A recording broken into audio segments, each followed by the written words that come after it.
We're heading for Shark Bay and we hope to take the boat right round Dirk Hardock Island. And I'm a little worried because the weather's closing in and we could be in for an interesting few days.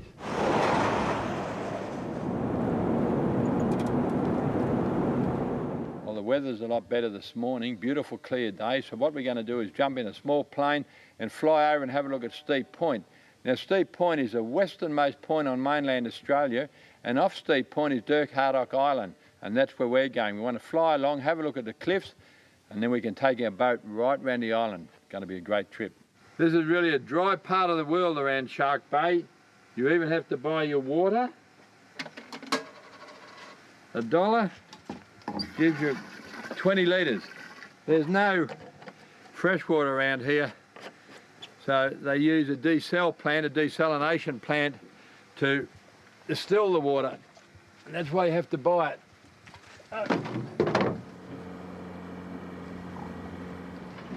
This is Steep Point, the westerlymost point on the mainland of Australia. It gets pretty swelly out here because you're in the Indian Ocean, beautiful blue water, and from here north to Dirk Hardock Island, some of the best fishing in Australia. Hook up, cut the motor, please. Cut the motor. These are not exactly the best conditions for fishing. You've got about a 3-metre swell, and the wind's picking up to about 15 knots, and we've got the Dirk Hardock cliffs there with the swell breaking, and I've got a big fish on here. There he is. By geez, that's a magnificent fish. Just put a glove on. We're going to get out of here. We're just a little bit too close to the cliffs.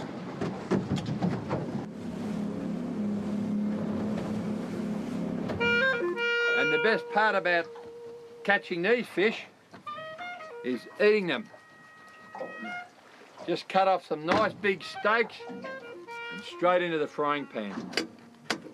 Righto. Once we've got it simmering away there, a few luxuries because we're not away for too long. Soya, honey and garlic sauce, put that on there, quite a bit. Now the curry powder on top, oh, starting to look good. And put some honey all over that.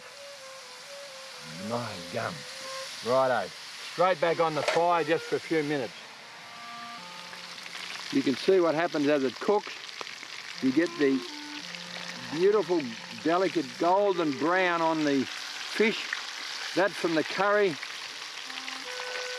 and the honey. And inside you've got that pure white flesh. That is going to be delicious.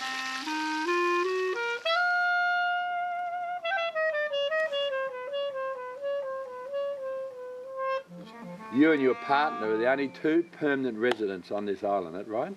Spoiled. And you're now running this ecotourism camp. This is very famous, this particular island, isn't it? It is. It's the first recorded landing of a European in Australia in 1616. And that was Dirk Hardock himself. That was Dirk Hardock. So we're here at the homestead, and I can run the boat right along the lee side of the island here. That's right. Right up to where exactly is Cape Inscription. Cape Inscription's right at the top here. And that's where Dirk Hardock came ashore and fixed the famous plate. Yep, that's right, in 1616. A replica of that plate here. Got an exact replica of what he left. That must be very rare because the original one's in the Amsterdam Museum. Yeah, over in Amsterdam.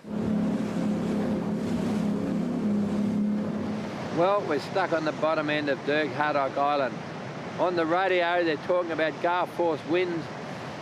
There's a cold front coming up the coast, and it's already bitterly cold. And there's nothing that we can do but put the boat in one of these sheltered bays and just wait for the winds to drop.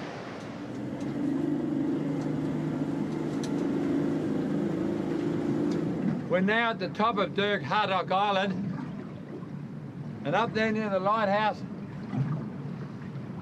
is where the famous navigator and seaman put his plaque. And you really couldn't get a more inhospitable and dangerous place anywhere on the coast of Australia. Became ashore nearly 400 years ago. And it's pretty rough today. It's building up to a 5-metre swell. I don't know how much longer we can stay here, but oh, got a very nice fish here for tea. Like me. Some really big waves building out here now, and I've just got a lovely pink snapper on the Halco. Look at it. Move.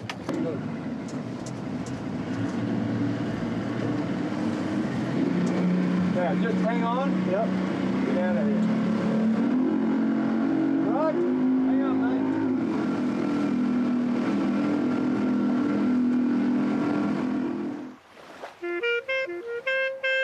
mate.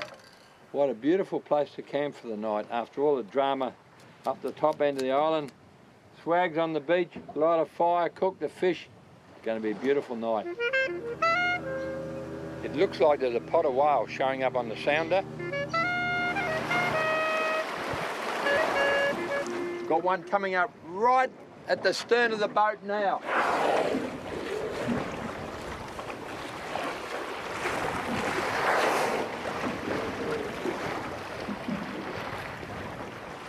This one's definitely having eye-to-eye contact with me. You know, they're so big, they're just a little bit frightening when they come this close to the boat.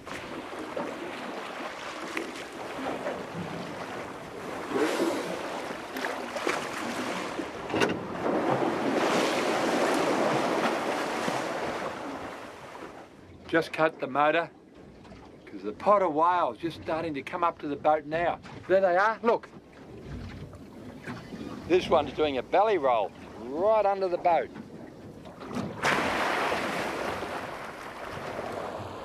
Ha ha, look at that, isn't that just amazing? This is unbelievable. Another two coming up to the stern of the boat. Look at that, look out! Oh, isn't that amazing? Don't get any closer. Ah, this is what makes these boating trips all worthwhile. I've never seen anything like that in all my life. When we headed up to the top of the island, Rick, one of our crew, got very seasick, so we had to drop him off on this beach. And now the swells come in and I can't get the boat in close enough to pick him up. So we've got this little inflatable. We're going to launch it and try and get him into the dinghy.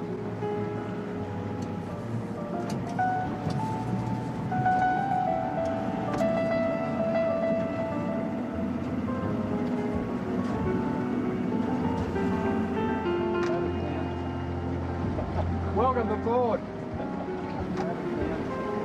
When the winds are up and it's freezing cold, always flick a nice fly. And look at that. Lovely snapper. He's off.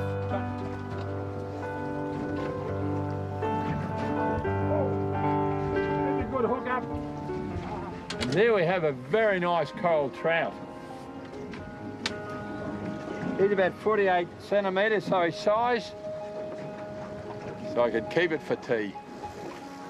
Well, it's time for me to pack up and head back to Broome. And after the break, we're going to get stuck into some real good bush cooking.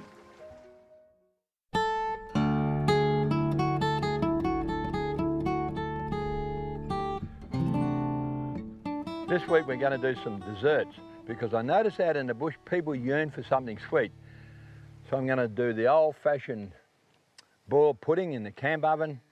We're going to do golden syrup dumplings, and they're my favourite. And we're going to do a sweet polenta. First thing you do is start with your mixed fruit, and you soak it in port or rum. I've soaked this in port. See how it's all swelled up? Leave that overnight. Now, I don't drink port, but I usually carry it in the bush for all my old stockman mates. Now, you add to that 3 cups of plain flour. Here we are. Now, this is a pretty big cup, so we just put 3 cups in there. The next step is some boiling water, and we dissolve into that a teaspoon of bicarb of soda. Just drop it in there. That's not there, that's okay. Right, get that all dissolved up. See your baking powder, look at it bubbling up there, and we add that in to the mixture. I'm out in the bush, I don't normally carry butter. So what I use instead of butter is the oil. Nice olive oil. The next step is a cup of sugar. There we are. And a good handful of the almonds, see that? Oh, look at that, isn't it looking good now? Righto. Couple of teaspoons of the mixed spice. See the mixed spice here? Righto, now we put in a teaspoon of this ground up nutmeg, see it there? Some vanilla essence, and you've got to be careful when you have glass out in the bush, carry it carefully. Righto, just a splash of the vanilla essence in there. There we are, oh that was a nice big splash. And just a touch of rum. Righto, now we're going to stir this all up and get it in the camp oven. Now we all remember the old-fashioned way of making the boiled Christmas pudding. Well, that's exactly what I'm doing here. I've got the calico cloth and I'm soaking it well in boiling water and take it over to the table. Put my mixture carefully in the calico cloth and tie it up and into the camp oven. And leave it for around about 3 hours and don't let it go off the boil. Out in the outback and in the stock camps, golden syrup dumplings are still very popular. So we get 2 cups of self-raising flour this time, and I don't have any butter again, so I'm just going to put in the oil, and I don't have eggs out in the bush, so what I've got is egg-like or egg replacer. So I've just got to mix up a couple of teaspoons of this and about 30 mils of water. This is not an egg powder, this is a substitute for eggs. For people who are actually allergic to eggs, so we just drop that in there, and at this stage I'm going to mix it up. To get it to a nice firm dough, I just keep adding the milk, and mixing it up and mixing it, adding the milk, stirring it up. The next step is to make up these small balls of flour. These are the dumplings, about the size of an apricot. I now have to make up the syrup for the dumplings, so it's just a couple of cups of water, 1, 2, into the camp oven, good half a cup of brown sugar, around about 2 tablespoons of golden syrup, 1, 2, and a touch of lemon juice, and straight onto the coals, and I'm just going to stir that until it all just starts to bubble up and all the sugar and golden syrup melts together. Once that comes to the boil, just add the dumplings and let these simmer in here for about 20 minutes. Well, the dumplings are ready and they look really good, but what we have to do is finish it off with some instant custard. See it there? Instant custard powder, which is great to carry in the bush, and around about 1 1/4 cups of boiling water, and I'll just stir that up for a couple of minutes until it's nice and smooth.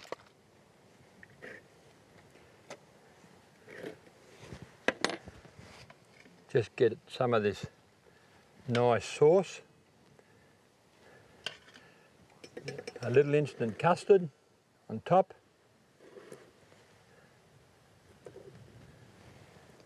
and as a treat in the bush, tin cream.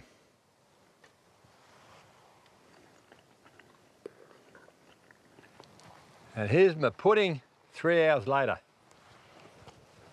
And there it is. Just peel it away carefully because they can fall apart. Now that one looks pretty good. What I'll show you is a slice of boiled fruit pudding. Look at it. Beautiful. And once again, a little treat in the bush, tin cream.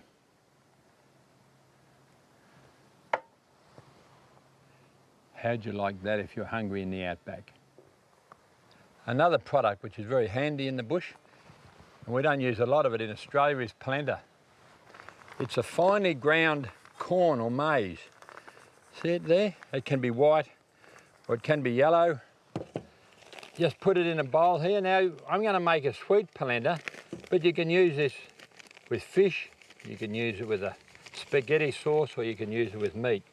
So I'm going to mix it together here with a cup of cold water, then add 1.5 cups of boiling water. That's 1 cup, there's half a cup. Mix this together for a few minutes and straight on the fire. The next step is to get the polenta onto a tray, spread it out and leave it for about 15 minutes to set. After 15 minutes, the polenta is set. You just cut it into strips, and there we are. And for a little treat, I've got some nice cherry jam here. Pop that on, and how's that for a little feed in the bush?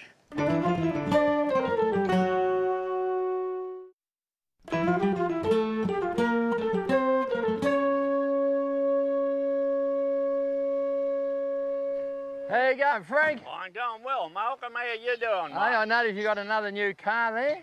mate? Yeah. Hey, look at it. And a new running board? Yeah. Oh, hey, geez. steady up on it. Upset a mate of mine already. You might pop that back. Yeah, I will Hey? do. Yeah. I'm Might about fall through. halfway between Broome and Port Hedland at Port Smith. Frank Hamlet here is an old mate of mine. He'd be one of the greatest endangered characters I've ever met. What's interesting about Frank is that he's semi-retired here, is that right? Not really. Yeah, well, supposed to I'm be. supposed to be. Supposed to be semi-retired here with his daughter, and he's got one of the best bird parks in Australia. Now tell me, where'd you get this old girl from? Come from Wyndham, Malcolm. Right up the top of the Kimberley. Yeah, that's where she come from. I swapped it like a couple of emus for it. That's a pretty good trade. Yeah, it was a Couple good of emus trade. for a car. Yeah. Now, Frank, this drum here intrigues me. What's this drum here for? Well, just steady on there. That drum is there to support my seat, or it'll go back. So if we get rid of the drum, the seat falls back too far. That's right. Yeah, well, you should patent that idea. Yeah. Now, the upholstery's looking a bit second-hand. That's not too bad at all. Like, you know, That's that's so all right. you can get the airflow. This is something new, eh, Frank? The entrance to the bird park. Oh, yeah. Got the Yeah, turnstile. got a That's looking pretty turnstile good. there. Kids Yeah. can swing on that. I tell you what, the garden is looking magnificent. You know, down here, halfway between Broome and Port Hedland, it's one of the most arid places in Australia. But about 4 kilometres up the road, Frank years ago found some water. And look at this Garden of Eden. Got our cup of tea here. When did you first get interested in birds? Oh, I've had birds virtually all my life. We used to show canaries and Guldians when I was a kid with the old man. Yeah, and how old were you then? Only about 8. And where was your first job? I left school at 14 and went to the South Perth Zoo. Well, you didn't stay long in Perth, eh? You headed north. Yeah, I was only at the zoo for 2 or 3 years and then came up north. A couple of mates of mine had one of Bones's old T-model Fords. Yeah. And we were heading for the Kimberleys, but we got as far as Mount Magnet and he got tangled up with a Sheila there and ended up selling the vehicle, and I just went out on a station and got a job on a station. I know what a Sheila is, Frank, but just explain to my city viewers what a Sheila is. A good-looking girl. A good-looking girl is a Sheila. I got into Broome in 1953. When you first took over Roebuck, they were pretty wild days, weren't they? Yeah, there was no fences like you could the cattle could go from Roebuck to South Australia and Really? not touch a fence. Like. And were there many wild cattle on Roebuck Station? Yeah, there was quite a few piker bullocks still around on Roebuck at the time. What were piker bullocks? Piker bullock's an old bullock that's been getting away for years and probably could be up to 18-year-old. Like. And you'd ride them and muster We them? used to, some of them we used to have to throw and tie them up at dinner camp because they wouldn't stay in with the coacher mob, and only when we were moving with them. And you used to tie them up? Yeah. Right. And now look, we have here, you brought these out of the house, the horns of an old piker bullock. I have never seen anything like it in my life. Just have a look at those horns. If one of those went for your horse and got you in the, Oh yeah. got the flank of the horse, so the horse would be killed, wouldn't it? Yeah. I lost a horse. Did you lose a horse to one of these? Yeah, with a bull. With a bull? Yeah. What happened? I horned the horse. What, he just come in like this? Yeah, as we were going in to shoulder him, he swung around and horned the horse. And after about 30 years on the land, on those big stations, you consolidated down here at Port Smith. Yeah, we've been down here 21 years now. And you just raise your birds and Yeah, sell them all over Australia, and you also have this beautiful park here to show to tourists. yeah, we got the bird park, around 450 birds in the aviaries. And that's what takes up all your day now, doesn't it?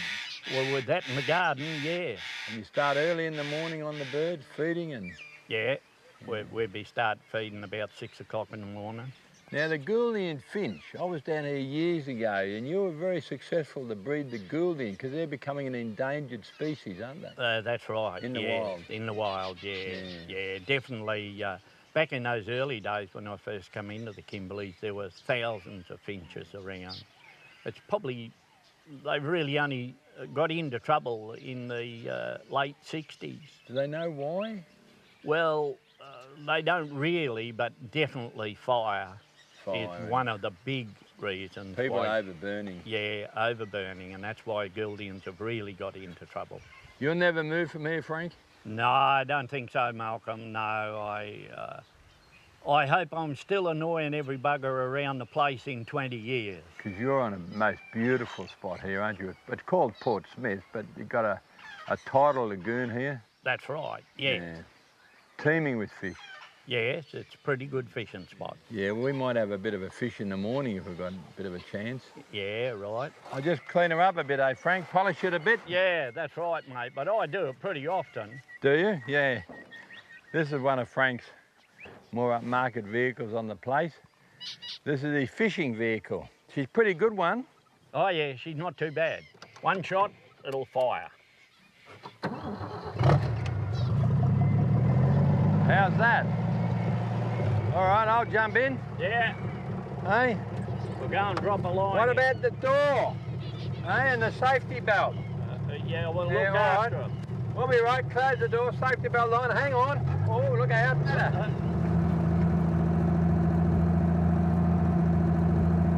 Well, somehow we made it down to the lagoon. And all we have to do now, is pick up a bit of bait with a throw net, put the boat in, and we'll be off. Righto. Down south, these whiting will be just about big enough to eat. Well, they're good bait. Hey, aren't they? Look at that there. That's a beautiful fish. I got him on. Hey. Oh, you won't do better than that, mate. No, it's a bloody nice How's that? jack. Hey, Frank. Mate, have a look at this. A beautiful blue bone. That's not bad. 5 minutes apart, mangrove jack and a nice blue bone. Now, where'd you get this old girl from? Oh, we picked her up in Broome. A tree had fallen on her, and about 20 years ago. And what'd you pay for it? $200. $200 20 years ago, and it's still going strong. Still going strong.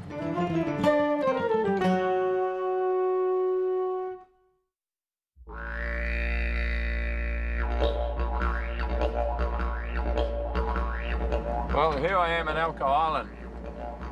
Haven't been here for near on 40 years. I've come back to see all the old people and hopefully catch up with some of the younger generation, spend a week out in the bush do a bit of hunting, bit of food gathering. Really looking forward to it.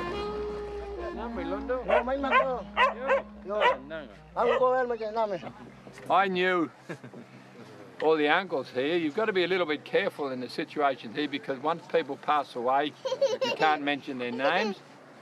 And these are all the next generation from the people that I knew here, all the old people. And then this is the next generation here. What we're going to do is make up some spears and then we can go hunting. And this is what the Yolngu have been doing in Arnhem Land for thousands of years, cutting spears, and now we go out on the beach and we'll straighten them up.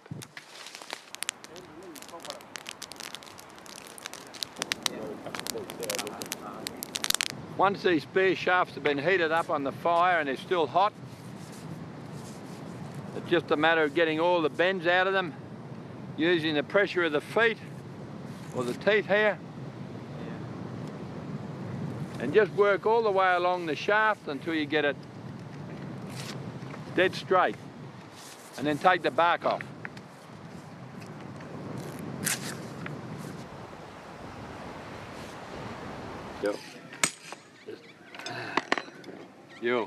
Modern raw materials have replaced the old ones. This is reinforcing arc mesh, and they use a grinder, sharpen up the arc mesh, but the end result is always the same, a very efficient hunting spear. The next step is to burn the wire spear tips into the end of the shaft here, and then it'll get bound in with copper wire. Put the hand in, hands out. Once the spears are made, the hunt begins. What they use up here in Arnhem Land is a spear thrower or woomera. So you've got this hook that goes in the end of the spear there, and it gives the spear a lot more thrust, a lot more power. See when you throw it?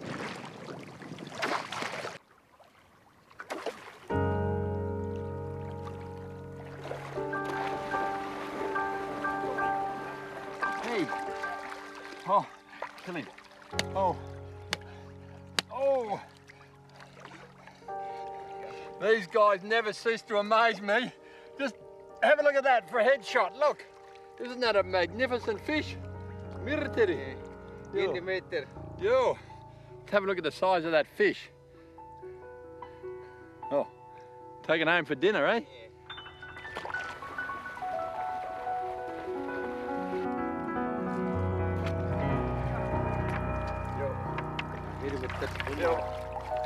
It may seem a little bit cruel hitting these blokes on the head, but you've got to kill them very quickly, otherwise they'll turn round and bite you. They've got these very, very vicious teeth here.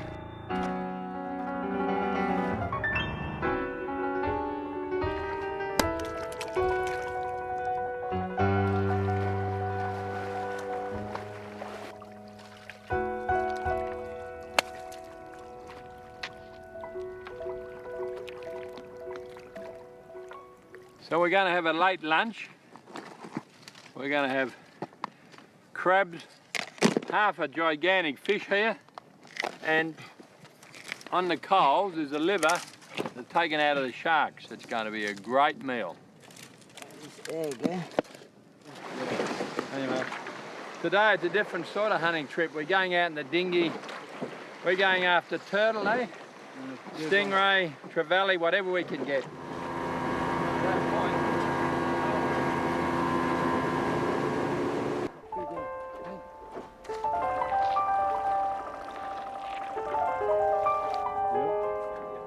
Hey.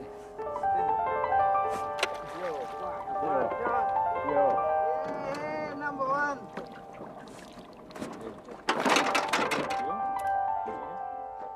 That's him. Can I have that one? Oh. That's the stingray barb that you got to be very careful of. Oh, hey, let's go.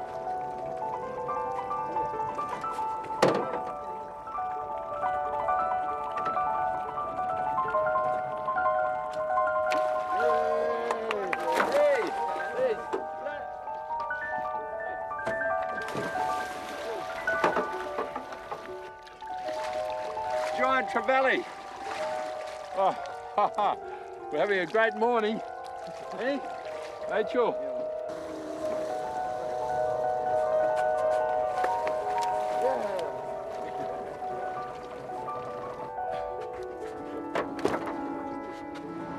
Garabooga's changed over to a larger harpoon. He's now after turtles.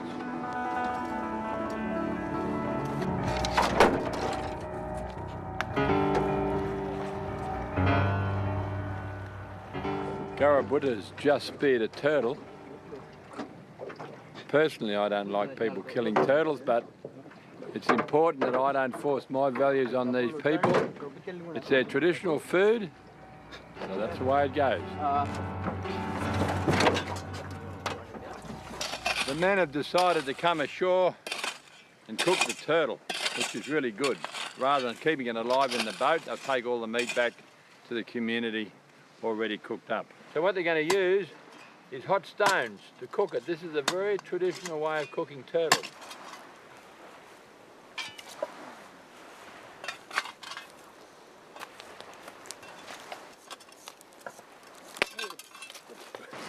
Once all the hot stones go inside the turtle, now jam all those mangrove leaves in there and just leave it to cook. There's a lot of meat on this turtle and it'll feed about 5 families tonight, around about 30 people. And this to the Yolngu of Arnhem Land is a gourmet meal. Turtle soup. Very sweet. And after a great couple of weeks, it's goodbye to my Yolngu family and it's back to the barge landing for the return trip to Broome.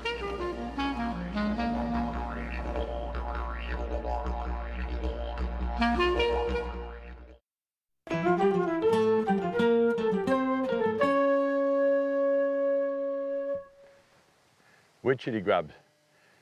I guess we've all heard about witchetty grubs in the Australian bush, and we all know that you can eat them, but how do you find them? Well, there's many species of trees that harbour witchetty grubs. The first thing you notice is the tree looks a little bit diseased, and if you go down to the bottom of the tree, down where the trunk enters the ground, you usually find what I would call grub dust or sawdust. See it there? And that's a very good indication that around the base of this tree we'll get some witchetty grubs. Now sadly this tree here is doomed to die because it's just been riddled with grubs. So what I'm going to do is get right down into the base of it and see what I can find.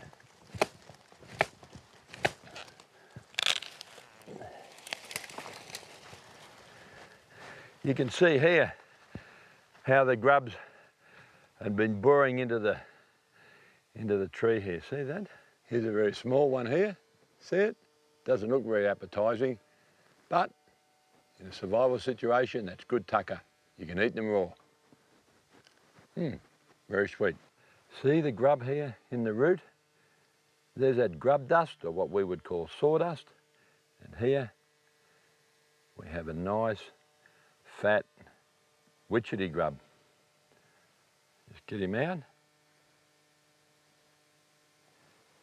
There he is.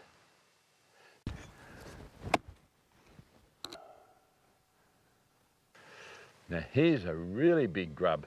Now how do you know that this is a witchetty grub?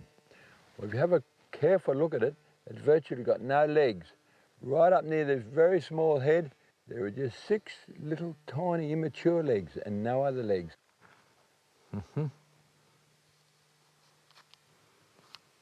Here's a bonus. See this?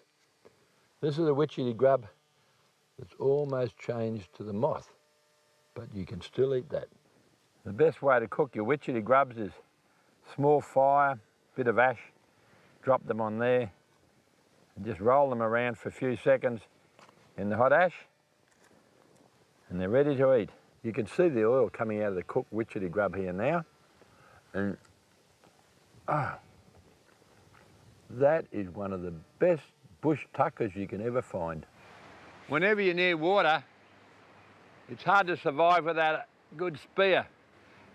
Now I've got very old piece of Rangoon cane here that I'm just straightening up. Then I'm going to show you how I make a spear. And we're going to go out in a boat at night, spotlighting, get some fish. I'm going to grind this down, drill a hole in it.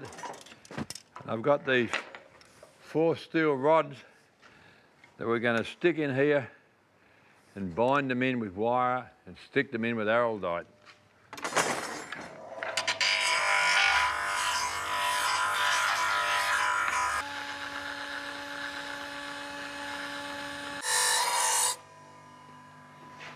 Need a very sharp point on each of these prongs.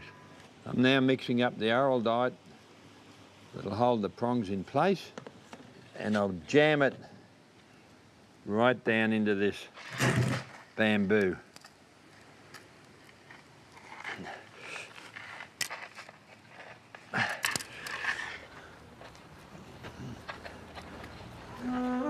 It's a rising tide now.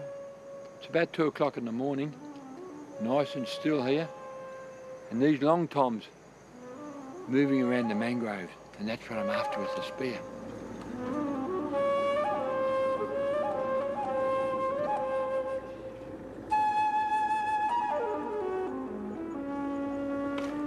Ah, nice one. Very nice.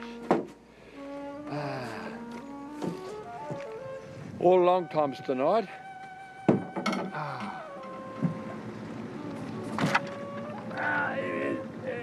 He's off. He's off. Down here, Will, somewhere. Down here, mate. Got him. Got him the second time.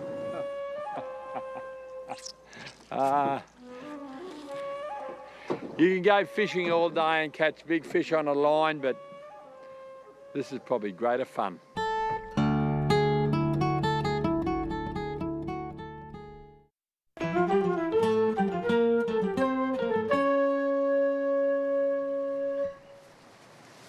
This is jabber, a jabberoo. Now it's the only stork we have in Australia. He got hit by a car on the northern road to Darwin about 18 months ago, and it's taken a long time for him to recover, and he's ready to go out to my arid zone billabong out at my wildlife park.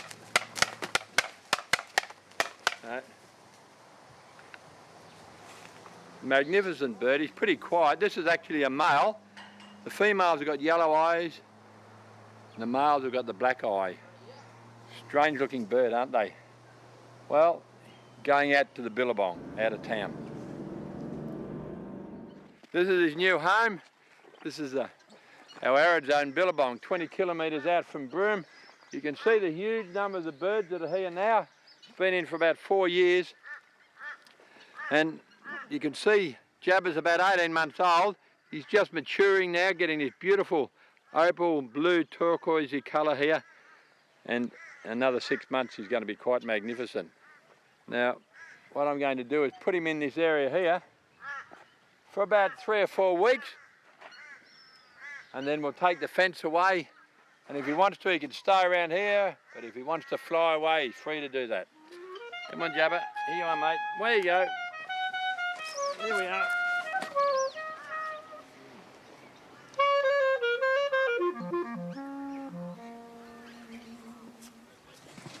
And here's 2 of my best mates. 2 dingoes. Now these are purebred dingoes, DNA tested. And we've just built a new pen out at the wildlife park out of town. So I've got to get these dingoes out of here into the car and out to the new farm. You ready, Bun? Come on, you can come out here. You come out. That's the boy. Come on. Oh, yes. Yes, come on. That's the boy. In the car. Bundy. Here, get up. In you go. Where's that other little bloke? One missing. Here. Come on. Here. Here. Come on. One thing about dingoes, they do exactly what dingoes want to do. Just run around. They're a wild animal and you can't train them. Just see if I can catch him down here. Here we are. Righto, let's go.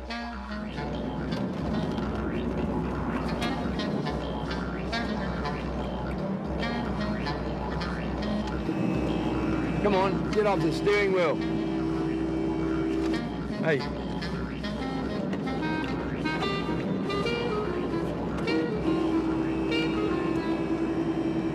Now I've just got to get them from here into their new run.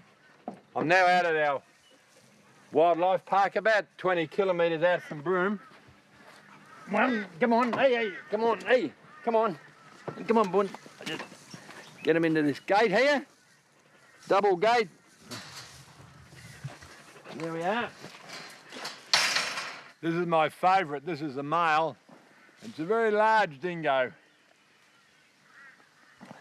He's from the mountain snow country from the back of Kosciuszko, way down on the Victoria-New South Wales border. Hello. This is a little desert dog from the Great Sandy Desert of Western Australia. She's a real little scoundrel, this one. She's a runt of the litter and sticks up for herself. And there's 3 or 4 different types of dingoes in Australia. You see, this one's a lot smaller than the dog here. It's got a thicker coat from the snow country. As long as they're handled from the day they're born, they're beautiful. We call them dogs, but they're not really a dog. They're actually related to the Asian wolf. They're descended from the Asian wolf. So they're actually a wolf, aren't you? Oh, and these are 2 very special dingoes. They're white ones, they're quite rare. The one that just took off then is virtually an albino, but they don't look pure white up here on the red soil. But oh, they're just magic animals. Hello. Oh yes. There goes my hat. Well, hope you enjoyed the show, and we'll do it all again next week. Go, mate. Hey. Hey. Hello. Hello.